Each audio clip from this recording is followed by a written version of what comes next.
Our next guest joining us, not only one of the best pizza makers in the world, but he also has a great cause as well. Fredi Bello, the Pizza Man, joins us now on the MegaCast. Thank you again for being with us. Thank you, guys. Good morning to both of you. Thank you for having me. The most important question we have is when are you going to open one in Oakland County? Yeah, I since the explosion, I've probably had 3 or 4 thousand emails, direct messages, and I would say probably 100 people have asked me the same question. Every city in the state of Michigan. So I, I'm standing right here, right now. It's about all I can handle right now. I can say that. Well, we will say I've had your pizza before. It's in you're located in Melvindale. It really Yep. is some of the best pizza. And before we get into the Barstool Sports and everything that has really kind of put you on the map nationally, let's just talk about this past year. How are you doing? Business has been really good. To be honest with you, it's actually been busier, which sounds strange when it's COVID. Where I'm located in Melvindale, I'm near Ford Motor. So many big factories and businesses that I always relied on the people coming from all over the state of Michigan to come down here to work, and they would find my place at lunchtime. Well, as many know, many of them are not coming down here anymore. And the fact that it got busier was kind of shocking to me, but it was business-wise an overall good year. And with that though, the employee front, we know so many restaurants are struggling getting enough employees. How are you doing in that arena? Well, I've been okay with that, but many that know me, I'm a one-man show when it comes to cooking and making the pizzas. I've always been that way, at least for the last 10, 12 years. I kind of went that direction because I've been in the business 31 years. I used to have a lot of problems with employees. And one day I woke up and said, you know what? I'm going to turn this to a one-man show. And I did it. And I have a waitress and I have a busser.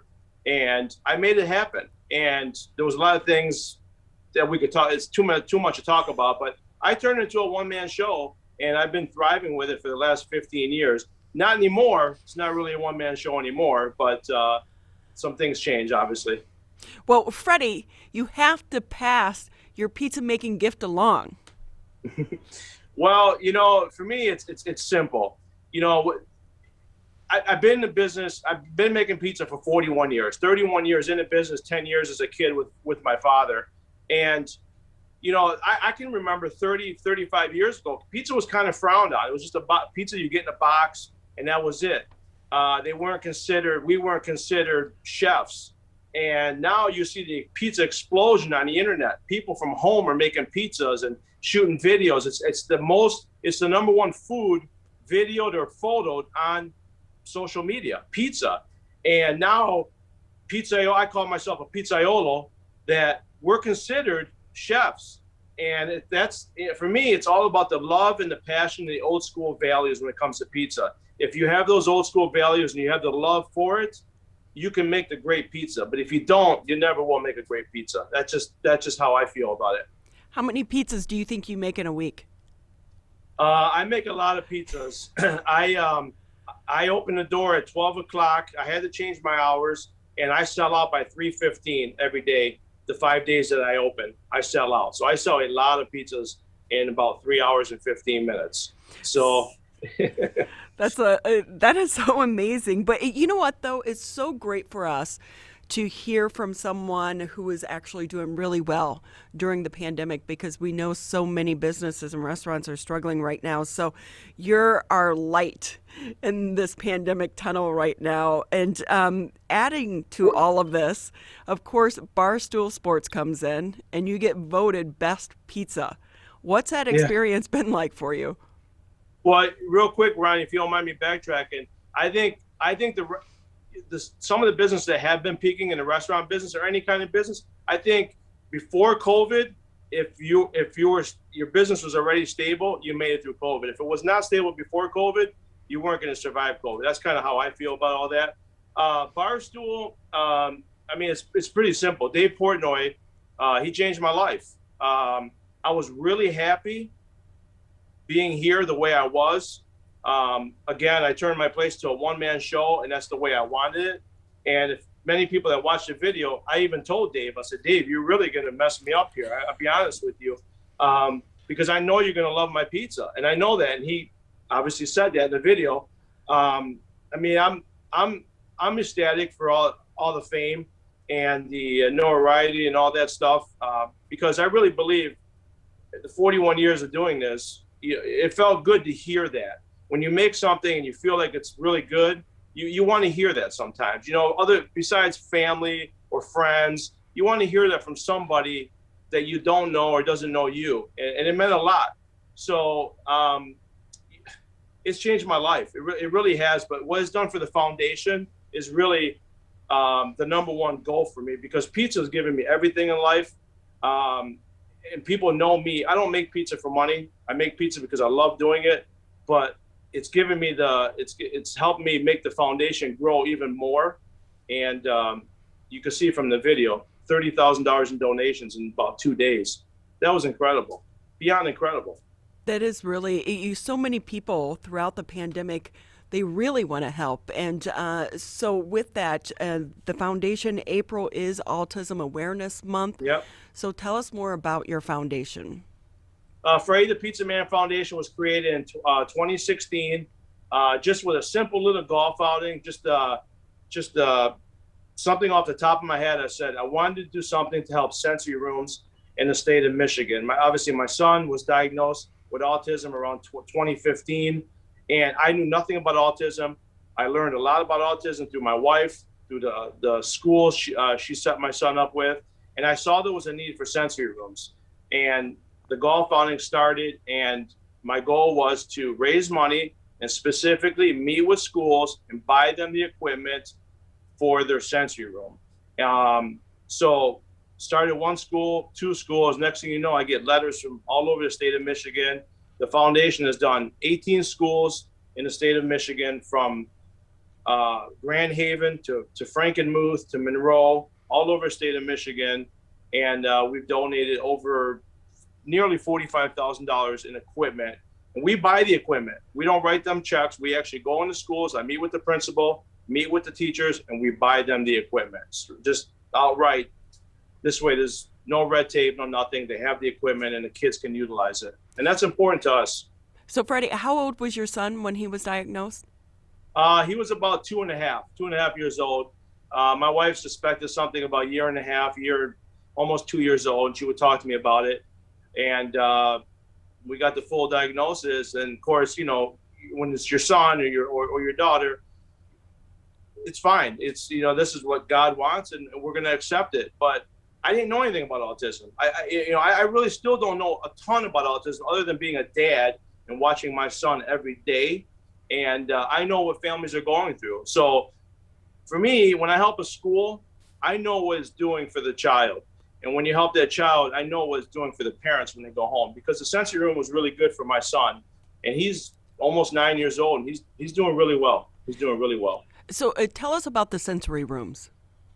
Sensory room is it's a space usually attached with the classroom, and it has ball pits, it has trampolines, it has platform swings. You know, child with autism, you know, they're as smart as us, they know everything like us, but they think in a different way. They get to a certain point a different way than we do, and sometimes they have that meltdown. You get them into a sensory room, and they can get on that swing, and they can jump on the trampoline, and it automatically just it refocuses them, gets them back in the classroom, gets them back to learning, just like you and I did when we were in school, and all of us. Fredi Bello with us here on the MegaCast. He's the pizza man who, your pizza went viral after Barstool Sports came in and named you as the best pizza in the city of Detroit, in the Metro Detroit area. But you were all very well known even prior to that, at least locally. Yeah. But with the national attention, what has it meant for you with your foundation? I mean, it's, you know, like I said earlier, it's $30,000 in donations in the first 2 days. The donations still come. Someone donated me the other day. My email went off and my PayPal link went off, and I look at them all the time, and you know, $10, $5. It was a $1,000 donation 2 months after the video went out. And I can't believe it. I know how much hard work I put into it, and anyone that does fundraising knows that you're just not knocking on doors and asking for money. It's a lot of work. So I'm always so grateful when someone donates money, because I want them to know, hey, I run that foundation just the way I run my pizzeria. I'm making all the pizzas, and I want people to know, hey, that $1,000 is coming. That $1,000 is going to the school. So you're helping me help my family provide sensory rooms in the state of Michigan. So I think we're all in this together. That's how I feel. I love that because we are. But what's it been like for your son and some of the other autistic kids throughout the pandemic? I hear some stories from families. It's been tough. That's why this past Christmas, my wife and I, we donated almost $6,000 in equipment to build mini sensory rooms in homes. We came up with this idea to help these children, because obviously with the online and the Zoom, I mean, even today, I even had a hard time getting on the Zoom today. And these children, it's a hard time being home. So we thought, get them a little mini sensory room at home. For my son, he's been okay. He's been, you have your times, but ours is a little different. We have 2 little girls too, so they throw a wrench into everything too. So, he's been good. He really has been good. He's been doing great in school.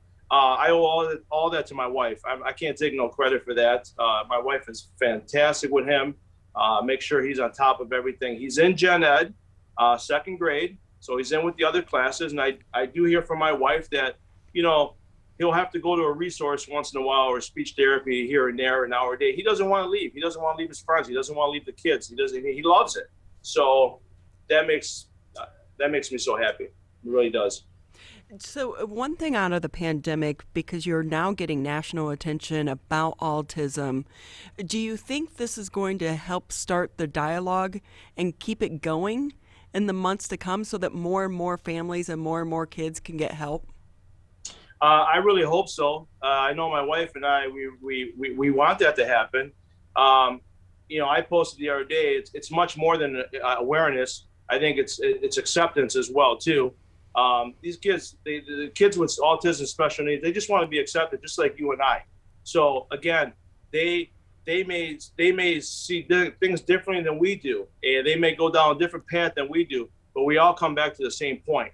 And we have, the word I want to use is, we get all the perks to life, but these kids, they don't have all the perks. We don't know what the direction is going to be when they grow up. Are they going to get married? Are they going to have kids, or go to school and all that stuff? But accept them as everyone accepts us, because we're all the same human being. And that's, to me, the awareness is great, but I think acceptance is just as big. And I hope people really get that message, because I know a lot of families with children with autism, they just want they don't want anything. They don't want pity. They just want their son or daughter to be accepted in the world.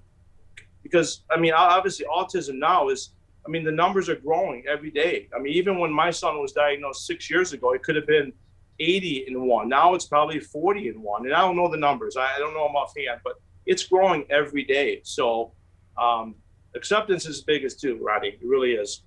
And how much for their development, these sensory rooms and other ways of teaching autistic kids, how much of a difference does that make in their day-to-day lives? It makes a huge difference. Just like everyone else, it does start at home as well too. Again, when I bring up my wife, I owe a lot to my wife when it comes to my son with the schooling. It does start at home, but they have the tools at school for these teachers. It's big for the kids. It's big for the teachers. And the earlier they have the development, ages 2, 3, 4, it's much better for them versus maybe waiting until 7, 8, 9. So I know the initial shock for a lot of parents when they find out their child has autism. Some will freak out, some will cry, some will. I understand that. We were in that position. We accepted it right from the get-go. We were saying, hey, this is what God gave us. But understand that it does get better every day. It really does. And sometimes you can't see that, but it really does get better. 6 years ago or 5 years ago with my son, there was a lot of thoughts in the back of my mind. I got to be honest with you. There's so many thoughts that are not there anymore, and that's only in 5 years. Things do get better. They really do. Fredi Bello with us here on the MegaCast. Fredi, how can people donate if they want to donate? FrediThePizzaMan.com, the website. There's a donation link on there. It's 501c3, totally separate from the pizzeria. It's its own link, its own the charity link. 501c3 again. If you donate, just know that if you donate, you're part of this. That's how I feel, and you're helping us build sensory rooms in the state of Michigan. So you may not be affected by autism, but I'm sure you know somebody, and that child's going to need that help. Well, we so appreciate your time in taking up this issue as well and making a difference for so many other families and so many other kids. Before we let you go, just between the two of us, what's the secret to a great pizza? Great pizza is high heat with the oven. So the oven's got to be hot. So if you make a high heat, great pizza, and it's definitely the dough and the sauce. So I know a lot of people like to get a lot of stuff on their pizza. That's not a great pizza. You got to have very simple cheese or cheese and pepperoni and a great sauce. You can have a great pizza. You really will. Fredi, it's been great having you with us. We appreciate Thank it. you. We know you've Thank been you. extremely busy since you're now like a national star. I got to be honest with you. I'm not going to lie. I'm embarrassed by it all. I really am. But you know what?